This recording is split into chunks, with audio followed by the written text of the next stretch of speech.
Good afternoon. Good afternoon, everyone, and welcome.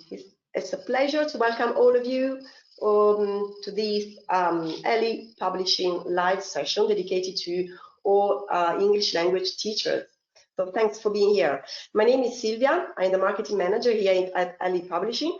I just would like to share just a few technical details with you before giving the floor to our dear speaker, Jane Cadwallader, as you can see here, actually. Hi, Jane. Nice to see you here today. So the video of today will be recorded, so don't worry, whether any or some of your colleagues couldn't make it for today, because soon there will be the video uploaded on our YouTube channel, which is ELi Multimedia, for you to see again or to share with your colleagues. Remember to download before the end of the session. Remember to download the handouts. Our speaker has kindly put together a handout for you, and I uploaded it in the PDF format. But remember to download it. So if you're watching us, if you're following us through your PC, just remember to go under Documents. If you're following us through your smartphone, just follow the sheet icon. So there you can find a PDF and download it, okay? Then we we leave to the end of this presentation the questions and answers moment, okay, for you to put down any questions you might have for Jane. However, should you need to write down any comments during the session, please feel free to do it. I will be monitoring the chat. And again, here, I'm afraid you won't be able to see each other, other teachers' comments, but I will be monitoring all of you and, answering you or reading aloud them for Jane. So write down in the chat box or in the questions, depending whether you are accessing the platform through smartphone or PC. Then all the technical details, I think I finished with them. I just wanted to, just to introduce you to Jane Cadwallader. So I'm very pleased and honored to have her here. And Jane has been teaching for more than 30 years to children of all ages. And she's actually based in Spain and also spends many months of the year working for an NGO in Uganda, where actually she's connected now from, I guess. She's also co-author of different courses for primary, for English as a foreign language. For example, she wrote for us the level 6 of the Story Garden, as you may know. And she's also a writer. She's especially known, she's also popular for writing stories for children. So Jane Cadwallader is an author of a great series of great readers. Actually, she won lots of prizes, lots of awards with the Extensive Reading Foundation, with the British Council Hilton Awards. So I think I've said even too much. So I'm very pleased now to give the floor to Jane Cadwallader with her talk, Expanding Children's Horizons Through Readers. Thanks, Jane.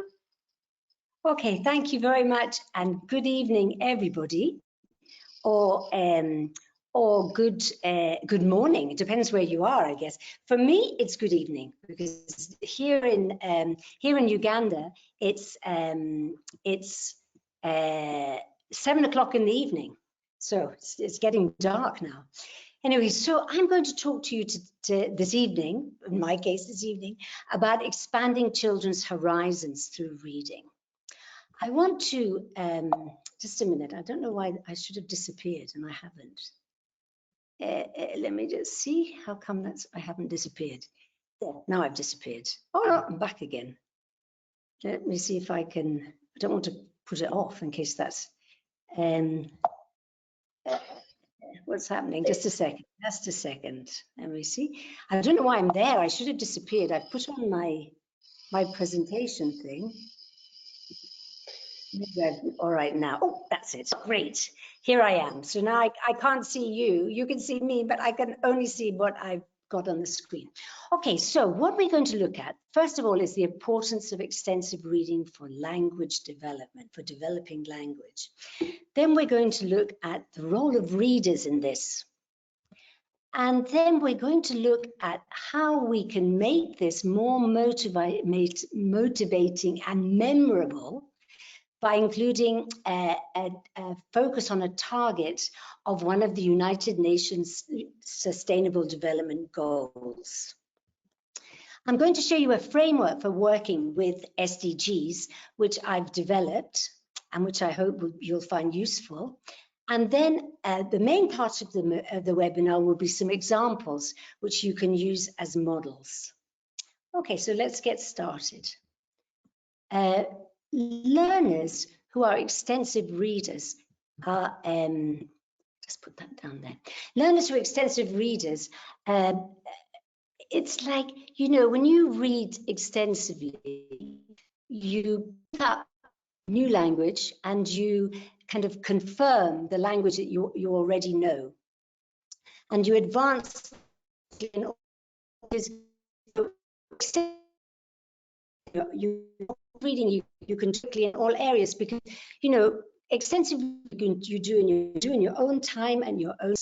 And my experience is that children and adults who read extensively develop, advance more quickly in all areas. I don't know what's wrong with this. Why can't I move? I don't know. Why is this? Oh, just let me see. I don't know what's wrong. We're having technical problems. Let me see. No worries, no worries. I'm presenting, but I keep back up. Okay. Can you, I've got the presentation mode on, but for some reason, I'm popping up. With yourself, you mean the video? Yeah, no, I can't. I can. All right, but it's very important what you read. Because if you read something that's too difficult for you, or if children read something that's too difficult, they don't understand, so they read slowly, they don't read much, so they don't understand. They get into this kind of vicious of not understanding, kind of circle of and therefore not enjoying reading. And this is where graded readers come in, because graded readers, they can, children and adults as well, can read them at their own level. So they're like stepping stones. They can go from the very easy, a bit more difficult, a bit more difficult. And so they're going from not being able to read to reading advanced texts, but gradually in a graded way. And this means, hopefully, that they understand better, they read faster, they enjoy reading, so they read more. So you get into a positive cycle. Now, I think it's also true that the more children are interested in what they read, the more they'll learn and the more they'll read. And it's not just children, it's all of us. You think if you're reading something you're interested in, you kind of turn the pages and you get involved in the book. If it's something that you're less likely to do that. And a good place to access ideas for arousing interests in real life. And very often, you know, you're interested in things which are relevant to you. And a good place to find interesting topics for real life is in the targets of the United Nations Sustainable Development Goals. And you can link these to the readers you're using with the children, which make it more memorable and more motivating for them. Now, the Sustainable Development Goals, I don't know if you can just put into the chat box, are you familiar with the Sustainable Development Goals? I wonder if you are. I mean, there are many of them, there's 17 of them. A lot of them are quite complex and not actually relevant for primary. But there are some which are relevant for primary. And I didn't want to go into this too much in the session because I want to get onto the practical examples. But on your handout, I have suggested a way that you can categorize the Sustainable Development Goals in a way that is that's easier to approach. And also, I've included some targets that are relevant for primary. Did people say anything? Are people? I can't see the chat box. No worries, I can see it for you. So yes, I can see many yeses, but I can also read some no's. So okay. I've got some teachers, a few teachers saying, no, I'm not familiar with the SDG. Not Good. So much. let's hope that during this this session, you'll be inspired to, the ones who already know, to do more, and the ones who don't, to start. Okay, and on the handout, there's more information about them and a way of, because it's quite difficult to get, if you're not familiar with them, it's quite difficult to get into them because you think, this is like very advanced for primary, but there are ways of getting into them. Okay, we're going to look at 3 books. Juanita and her Alpaca, Martha and the Tiger Party, and Harriet Holmes and the Pirate Treasure. And for each of these, we're going to look at a sustainable development goal that has a target that you can relate to the reader. So with Juanita and her Alpaca, we're going to look at SDG 4, quality education, appreciation of cultural diversity. This is a big way of saying how other children live. And I think most children are interested in this. They want to know, how does Juanita live? What does she eat? What toys does she play with? So this is my framework for exploring SDG targets. And because I developed this framework in Ireland, it's in the shape of a clover leaf. That's the only reason, there's no other reason. And instead of the ABC framework, it's the CBA. So it's firstly, create interest, then build knowledge, and finally, inspire action. So this is the framework that we're going to look at with these 3 books, how you can integrate SDGs into the work you do on the readers. So create interest. This is the book itself. And the book tells the children about famous places in Peru. It also tells them how this little girl lives, what she does in her free time, what she does at school, what she does after school, her pets. She has a pet alpaca, which is not really what we have as pets, but she has a pet alpaca.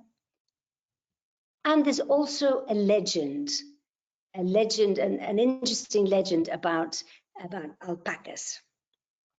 So this is the way that we're going to create interest in Peru and how a child in Peru lives. Then we need to build knowledge. So we can ask if anyone in the class is from Peru or has been to Peru. We can find Peru on the globe. First of all, on the globe, where is it? Let's see if we can find it. Is it in Africa? Is it in Europe? No, it's in South America. And then we can find Peru on a map. And we can look at the different places, look at the countries around it, and also look and see if we can find the places that Juanita mentions in the book. Then we can do a quiz about Peru. They can find the answers in the book itself or on the internet. What food do they eat? What music and songs do they listen to and sing? What toys do they play with? What do they do at school? And also we can look more at comparing the culture that Juanita lives in and our own culture. So here's a nice activity. It's not actually for this book, but it works perfectly for Juanita. So you have 3 circles, one that's true for both Juanita and me, one that's true for Juanita but not for me, and one that's true for me but not for Juanita. And then you have sentences below, and the children read the sentences and they have to think, is this true for both of us, or just for me, or just for her? And then put the number of the sentence in the right circle.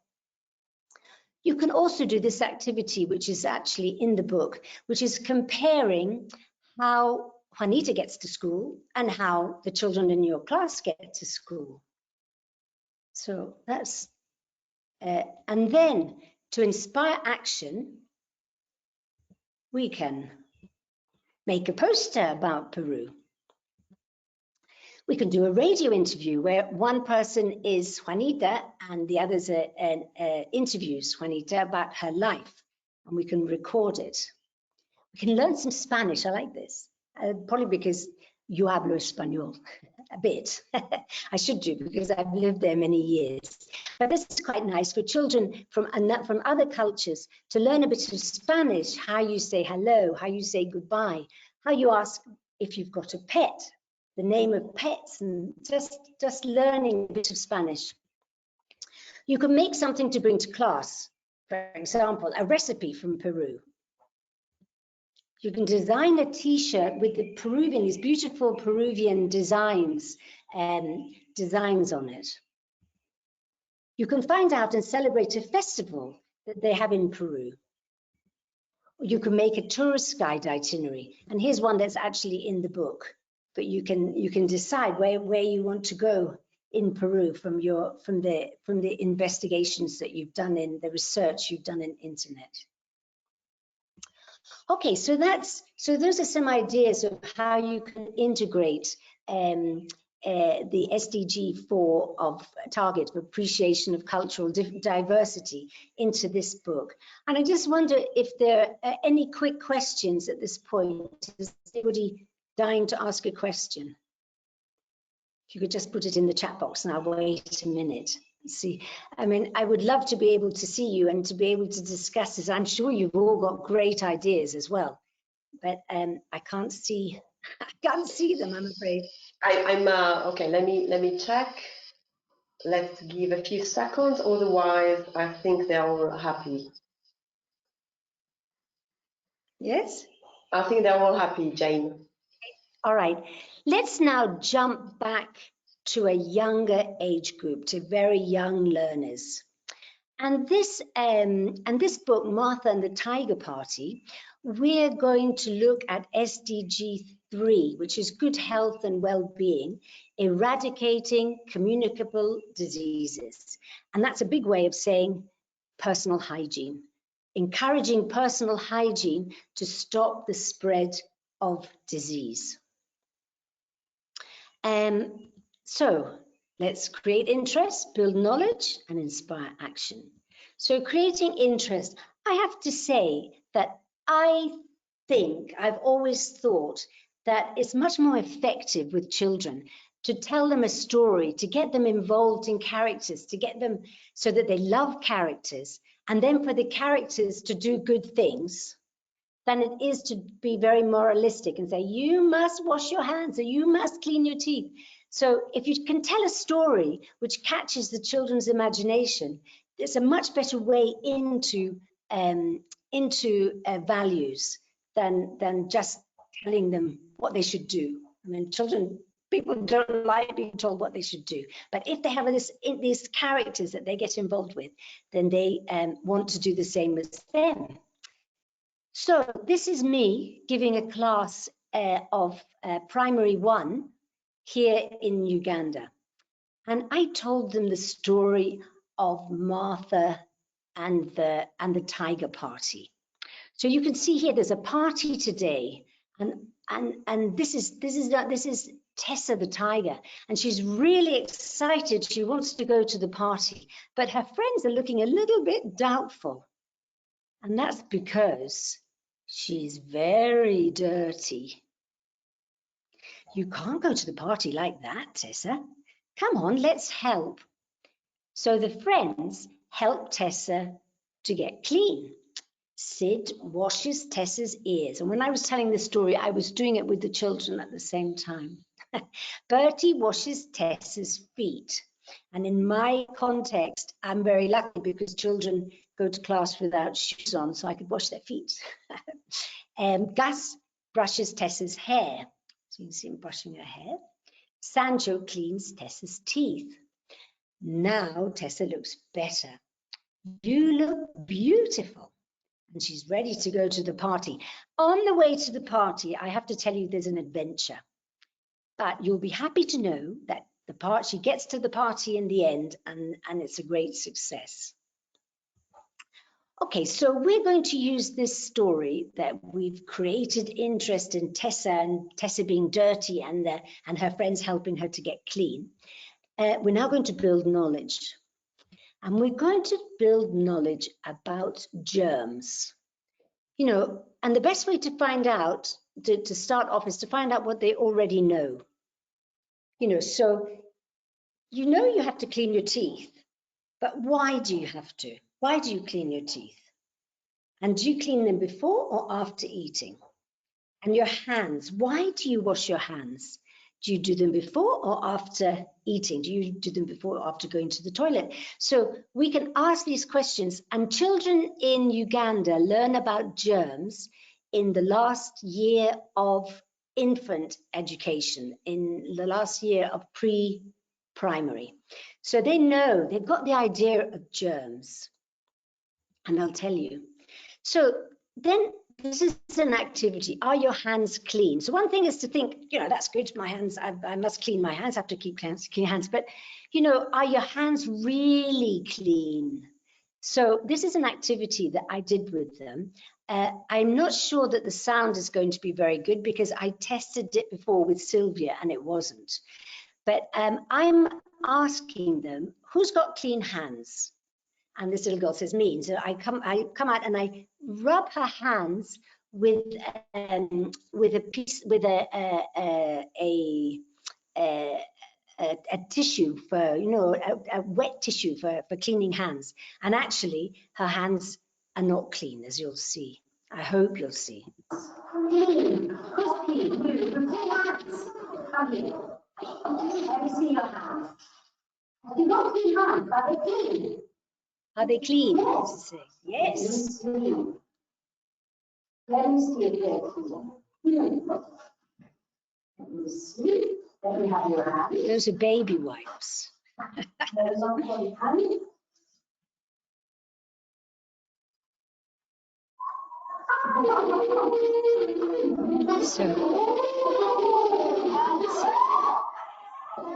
So everyone can see that you think your hands are clean, but actually they're not. Then we made, I showed them a germ. I said, look what's in here. And I took it out. Look, this. I hope you can see this. I can't see myself, so I don't know. This is a germ. This is a germ. You can't see them, very, very small, but they look like this. Germs look like this. Can you see? Now, they were very interested in my germ, which I put back again quickly in the box. Okay. Then there's a traveling germs activity. The way that I did it was I just put my hand in flour and I said, look, you see that? Those are germs. And I walked around the classroom, putting my hand on the table, on the chair, on the wall, and the children could see that the germs were spreading. They were traveling to different places. And then here's another activity I want to show you. Again, I'm not sure you're going to be able to hear it, but it's the coughing and sneezing activity. I have a little bottle of like, you know, a little thing you push and that comes out, a spray comes out, and I filled it with water. And then I wanted to show them that when you sneeze, the water droplets come out of your mouth and they spread a long way. So here, let's see. I don't know if you're going to be able to see it well, but let's try.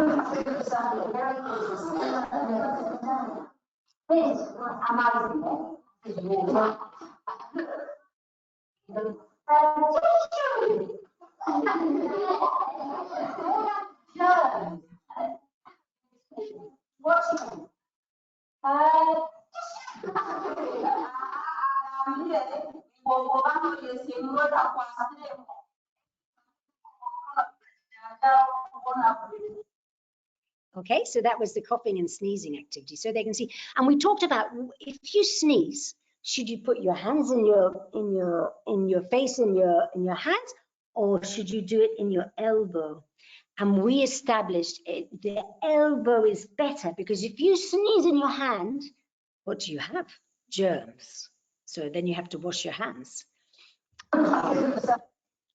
And then because these are small children, the best way to work on like making your hands really clean, because you know when they wash their hands, they just put a bit of soap on and put it under the water and that's it.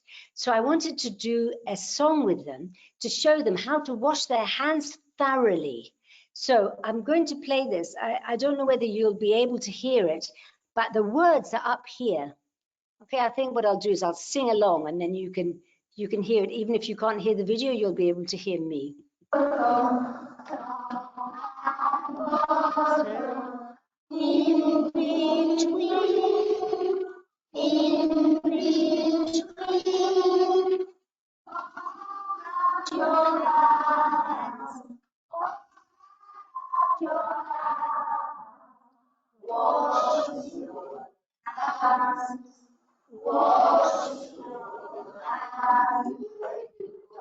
Okay, I hope you got that. So these are some other songs that you can do. These are more not just washing your hands, but the other personal hygiene, the things that they can do with personal hygiene. So this is the way that, you know, here we go around the mulberry bush, that song. And then there's this one, if you're happy and you know it. And I thought we'd do this together just so that you do an activity in case you're getting sleepy. So make sure the door's closed so your husband doesn't hear you. And what we're going to do is we're just going to do the last verse. So you've got the words here, you've got the words on your screen. So I just want you to do the actions as we sing the song. So if you're happy and you know it, do all four.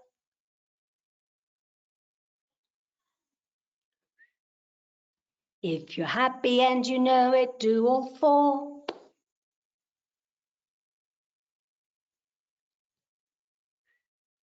If you're happy and you know it, and you really want to show it, if you're happy and you know it, do all four.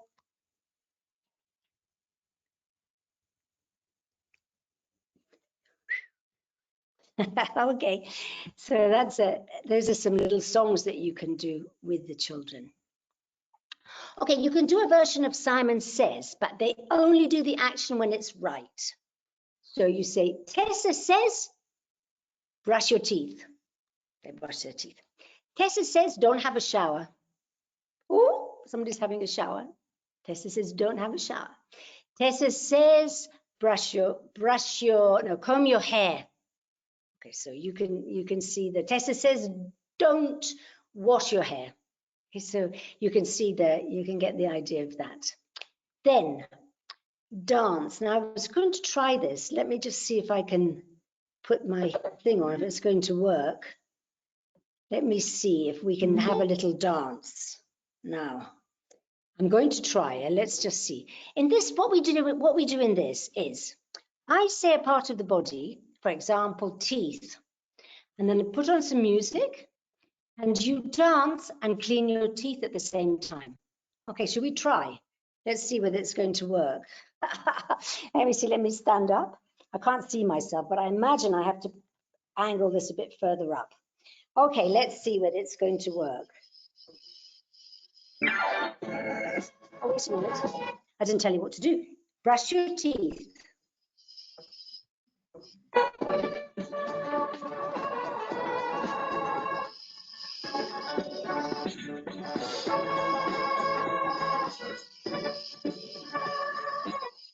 Okay, comb your hair.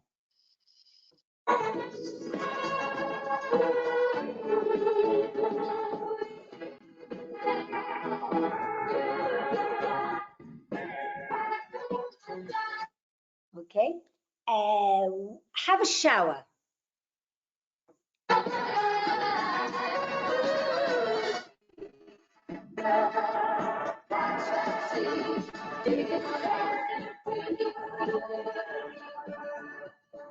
And the most difficult one that I did with them when I was doing this, wash your feet.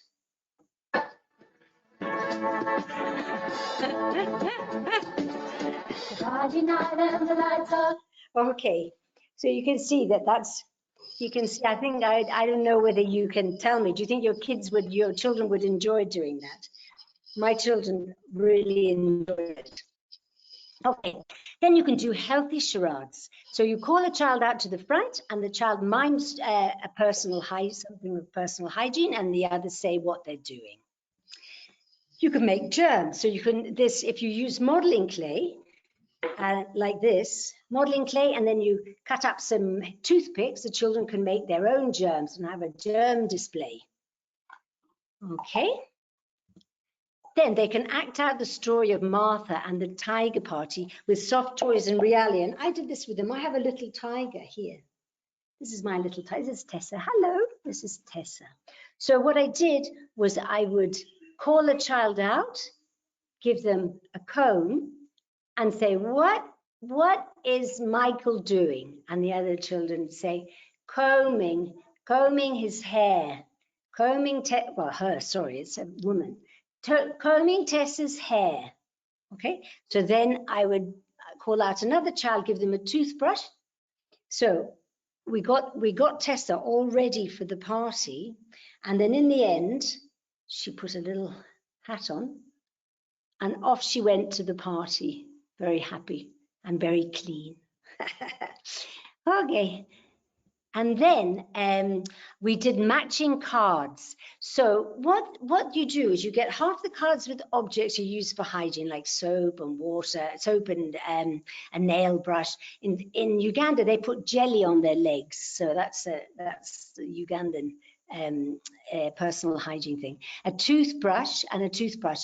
And another set of cards, you have the parts of the body you use the objects on. So it's a bit like that dance. Okay, and they play Pelmanism. They play the matching game where you put up two cards and you have to find the card that goes with the object that goes with the part of the body. All right, then we did some art. So they drew pictures of the personal hygiene of Tessa. So you can see here there's somebody washing her hand. Here, I don't know what they're doing, but they certainly seem to be using a lot of water and and certainly a very big cloth to do it. And here, I love this one. Here you can see that he's cleaning her teeth with something that looks a bit dangerous. It looks like a rake, anyway. So that's you can do some art of the foot on the wall. Oh, what have I done now? Okay, so inspiring action. So really with this, it's checking questions. So somebody goes out to the toilet. When they come back, you say, did you wash your hands? Did you wash your hands? They say, ooh, and they run off to wash their hands. Okay, it's time for lunch. What are you going to do? Wash our hands. You know, and then the weekly tick chart, you can have a this is one actually for autistic children, but I like the colors. So you can do this just for a week, and you can put down the side here the activities that you want the children to check that the children are doing. Okay, so that is Martha and the Tiger Party practicing SDG 3. Good health and well-being, eradicating communicable diseases. Again, are there any questions? Does anybody burning to ask a question? Hi, well, I've got so many comments after the dancing and the miming, but no questions, no really questions. I think they're all happy, all having fun actually after this activity. Good. No, that's my main message, that it is fun. It's like with older children it can be interesting, younger children it can be interesting, it can also be lots of fun. Anyway, let's move on then to the last story. This is again going back to quality education, and it's promoting lifelong learning. And in this case, it's promoting technology and knowledge about new technology, learning new techniques to do with technology. So let's see how we're going to create interest. Well, this is a story about, this is Sherlock Holmes. This is Dr. Watson, and this is Sherlock Holmes' daughter called Harriet. This is important, and she's very good at solving mysteries. She's inherited her father's gift for explaining mysteries. And these are her two sidekicks, Violet and John. Now, it's important that Harriet is a girl, because that's another thing that we need to promote is gender equality. So the heroine in these stories is a girl. And I mean, that if you read the original Sherlock Holmes stories, they're very masculine. So this is giving the girls a go. Anyway, so this story is that Lady Frankie Strangehill, this lady here, comes to see them, and she tells them she's just moved into the family home and there's a ghost, and she's very worried about this ghost. And she tells them who the ghost is. She explains that a long time ago there was a Lady Emily, and Lady Emily loved a handsome pirate. Unfortunately, the pirate was captured and put in prison and died. And Lady Emily also died of a broken heart. The legend is that Captain Mac's treasure is somewhere in or near Strangehill Manor, which is where the family house that Lady Frankie has now inherited. So the children are very excited about this. I mean, pirates, treasure, a ghost. Oh, this is that. They're very excited. They want to go immediately. So they set off for Strangehill Manor with Dr. Watson, because Sherlock Holmes is busy on another case. And they get to Strangehill Manor, and they find actually that they don't see the ghost. They have a great time on the beach, and they're just having a wonderful time when Dr. Watson is called away. And the very next night, Lady Frankie sees Lady Emily's ghost at the window. So the children say, don't worry, we're going to sleep in your room. So they pull their mattresses into Lady Frankie's room, and in the middle of the night, the ghost of Lady Emily is at the window crying, "Where is Captain Mac? Let me in and go away. This house is mine." "Oh my goodness," says Lady Frankie, "it's Lady Emily's ghost." But our friend Harriet here is a very scientific young lady, and she says, "No, it isn't," she says. "It's the Pepper's ghost." So Violet and Lady Frankie are very surprised. What's the Pepper's ghost? And for the children, if you look at the bottom here, it tells you the technique of Pepper's ghost was first used in theatres. Find out about it on the internet. So the story goes on. You'll be happy to know that the pirate's treasure is found and taken to the local museum. And the children spend the rest of the summer enjoying themselves in Strangehill Manor and on the beach in the sun, which is rather unlikely as it's England, but still, let's let them have sun. They are enjoying the enjoying the rest of the summer.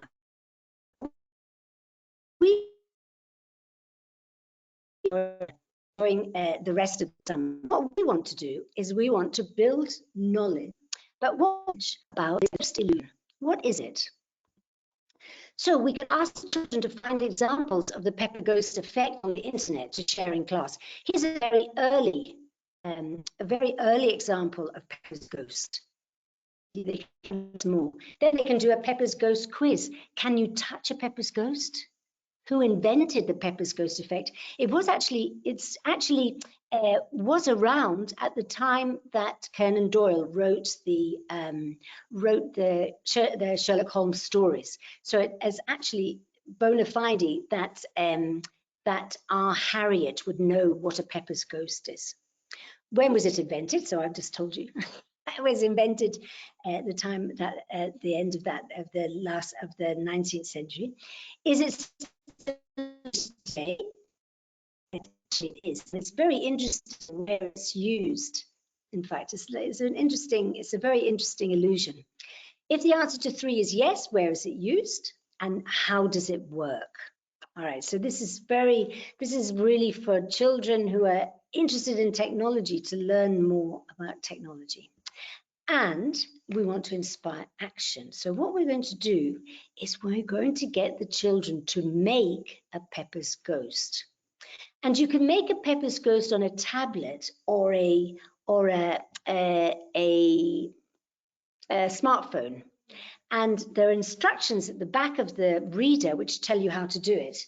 And here is my pyramid, which is a bit dirty, I'm afraid. I made this from, you know when we, I don't know if any of you are old enough to know about overhead projectors, and we used to use special paper, transparencies we called them, for the overhead projector, and I just happened to have some at home, so I cut it up. I followed the instructions here, and I made a pyramid. Okay, and this is my Pepper's Ghost, which I'm going to show you, and I hope you're going to be able to see and hear it.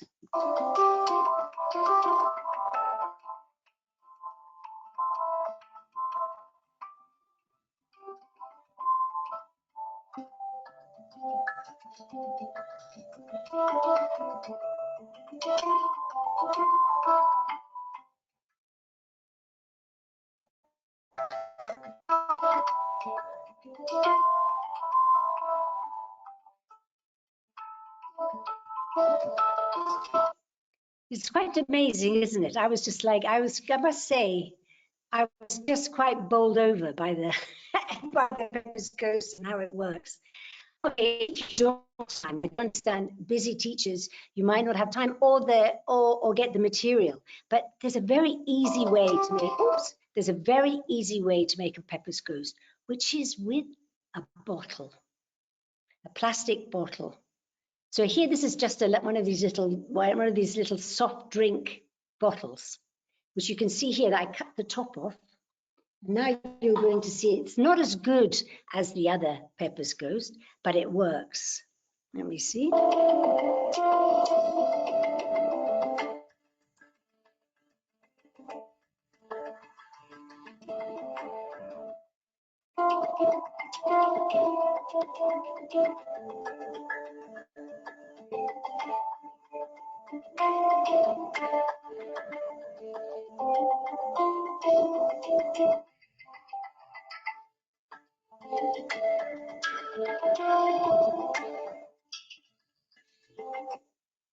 So there's Pepper's Ghost.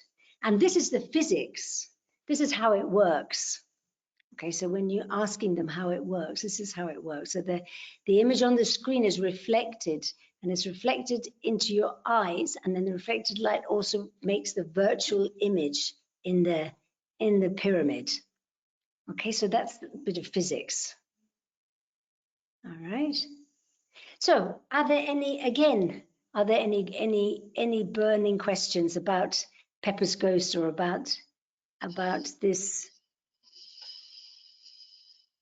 Or we can just have all the questions at the end, maybe. I suppose so. I can see different comments, very positive comments, appreciating these great ideas, and saying it's a hologram and everything else, saying that they really like the way you use stories and the activity that come from them. But I cannot see any questions for the moment, so I would go on.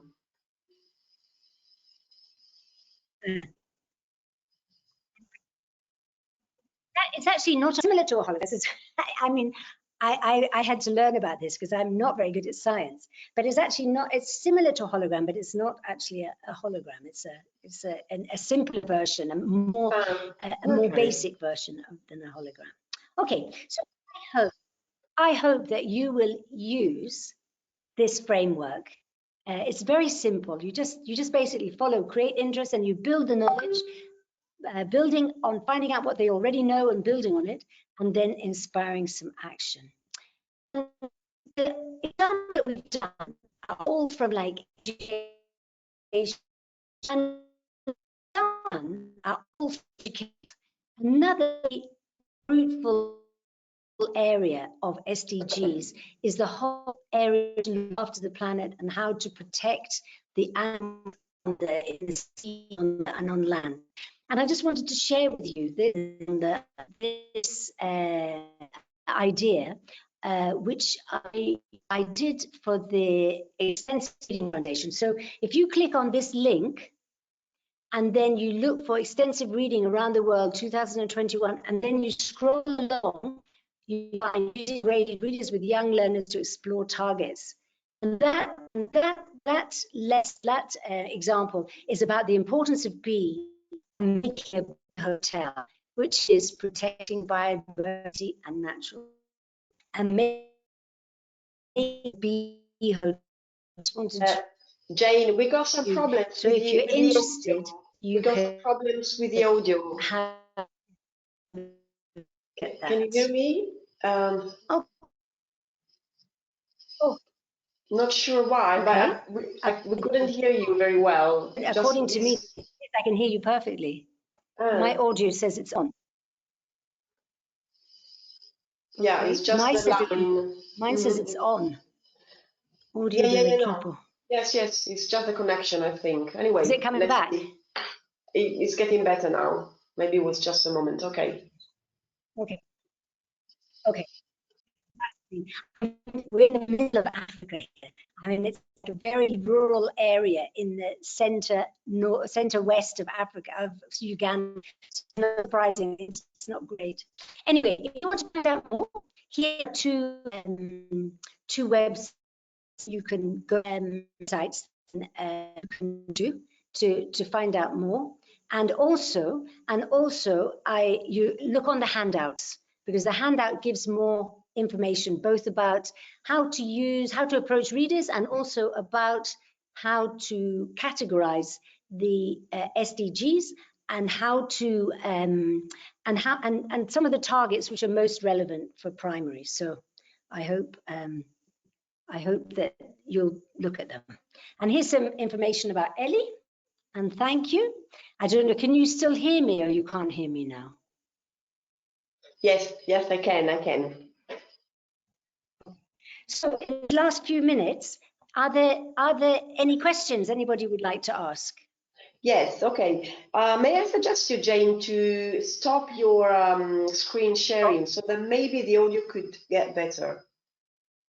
Let me just stop the screen sharing. Okay, stop. Let me, if I can just put this down. Okay, so now I've stopped it. Can you see now? I can still see your presentation. Really, that's funny, because I've taken it off. Maybe it will take a few seconds. Anyway, I think I can start reading. Well, okay. Now it's fine. Perfect. No. Okay. Okay, perfect now. Good. Okay, shall I start going through some questions? Yeah. Let's do. Thanks for your session, by the way, so far. Okay, so I've only a few hours a week of class. Can I use Reader, and if so, how? Okay, well, if you look on the handout, you'll see that actually most of the work with readers is done at home. So what's very important is that you prepare the beginning. The before reading is very important. You do that in class. A bit of work on creating interest, on some of the language and vocabulary that you think they might follow. They recognize them. They read at home, so they recognize them, and you give them a task, something to do before they read at home. But the actual reading, I wouldn't do in class. They can do it at home in their own time, which means that they go at their own speed, their own in their own time. So that makes a lot of difference, because the problem is when you try to read a reader in class, then I mean it takes a long time. But if you do the actual reading at home and you just do the activities in class, then that cuts down a lot of time. So I think even if you, in fact, especially if you only have a few hours of class time and you want your children to improve, the best way for them to improve is extensive reading, is reading. So I would really encourage you to do that.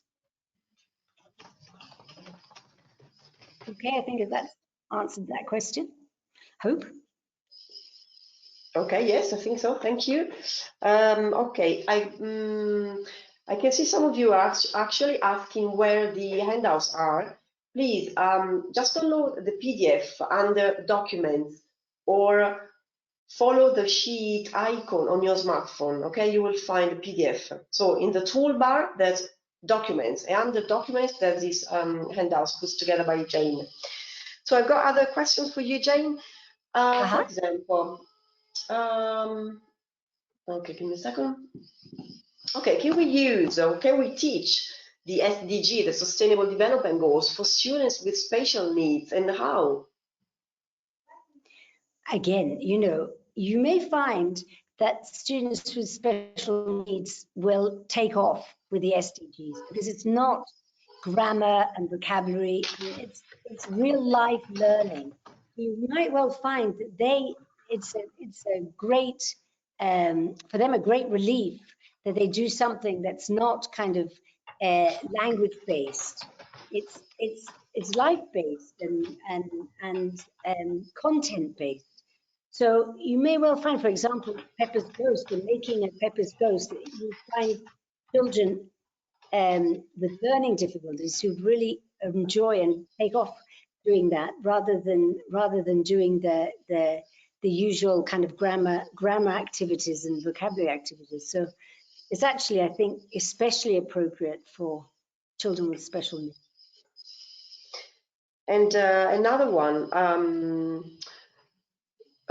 because there are, we said, 17 SDGs, so some of them are also very complex and maybe more adapted to an adult audience, let's say. Which ones are, relevant for primary? Which one we can, include in our primary lessons? Well, you'll see on the handout that I've used. It's not mine. I've used a way of categorizing them, which categorizes them into P's: prosperity, P, planet, people. And I've said that what's especially relevant for primary is people and planet. So within people and planet, there are targets which are very relevant for primary children, and those are ones which you can do in class. I mean, I think you'll recognize them. For example, looking after bees. I mean, that's something that I think is instantly recognizable as something that you could do in class, like looking after habitats and protecting animals, and because kids love animals. So I think it is difficult because of the wording of them. It's things like the ones that we looked at today, like what was that one? Eliminating contagious diseases. So I mean, just like personal hygiene. So you have to look at them with your teacher hat on, and just interpret them as they're useful for you and as a primary teacher. But I think it's terribly important to start young. You can see I'm in Africa, where in this part of where I live, most of the children live in mud houses and are very poor. But they love learning about it. They love learning about the bees. They love about these personal habits, and they're like very motivated to follow them. So I think, I don't think it's something, it's something that's important and not difficult to start young. That's my feeling, that we must start in primary if we're going to develop children into people who are going to look after this planet that we as adults have damaged so much. I think we need to start young, and I would really encourage you to do so with your great interest, build knowledge, inspire. Thank you, Jane. Thank you very, very much. I've got one last question. So this is about one of the video you showed before. So I noticed you had a native teacher helping you in the second example. What do you think about using the children's language when working with SDGs? Because it might be a common thing to have, an English-speaking mother tongue and the local language speaker, teacher.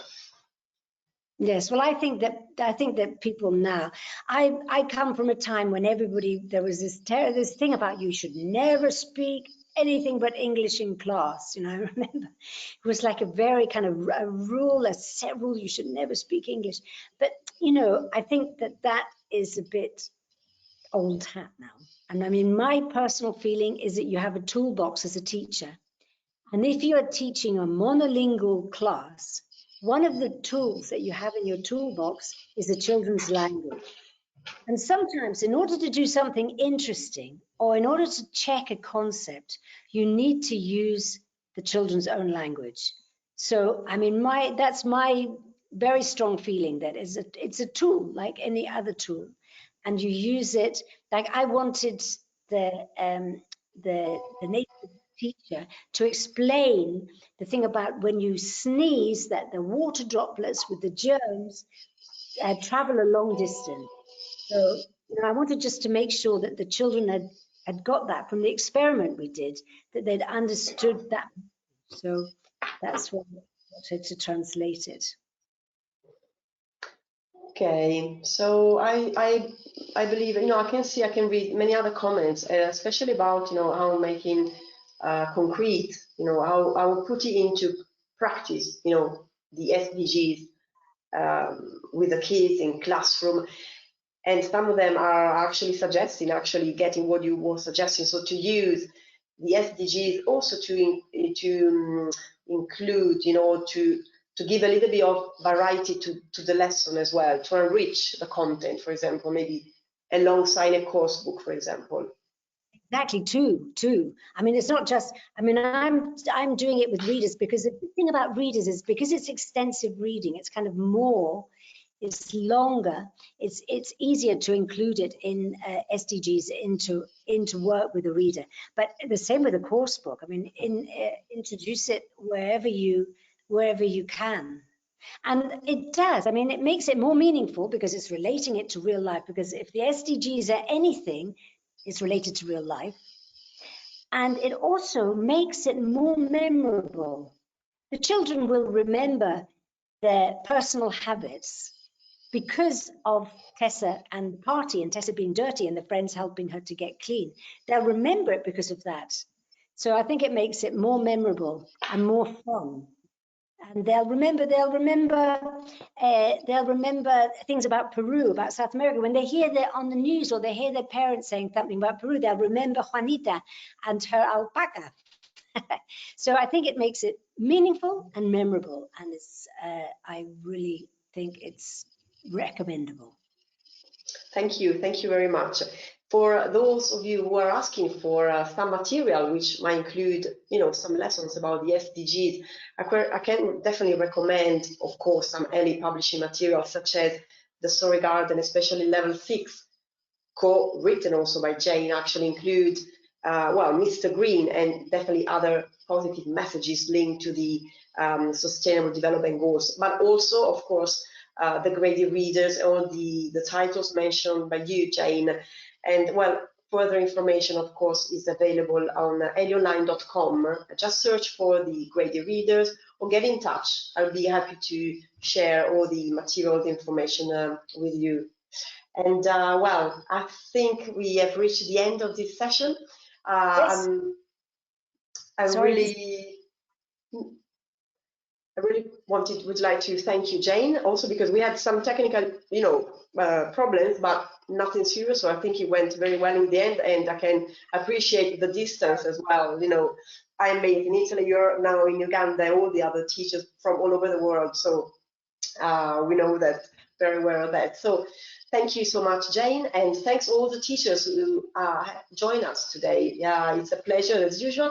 And remember, you will receive the certificate of attendance in your inbox by tomorrow afternoon. Otherwise, just get in touch, okay? And see you Next week, we'll have another live webinar. This time is about language games, and again, could be linked to primary lessons, but not only for children, also for teenagers and even adults, because we can use games, language games, to learn a foreign language through all over ages, I would say. So thank you again, and bye everyone. Thank you again, Jane.